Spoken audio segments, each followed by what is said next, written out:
So you think you know who 25 Again is? Well, guess what?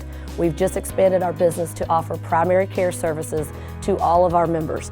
What does that mean for you? That means any issues that you might have, we don't send you off like we used to. Say your blood pressure is high, your cholesterol levels are going down, your diabetes is not under control, maybe you're depressed, maybe you've got adult ADHD.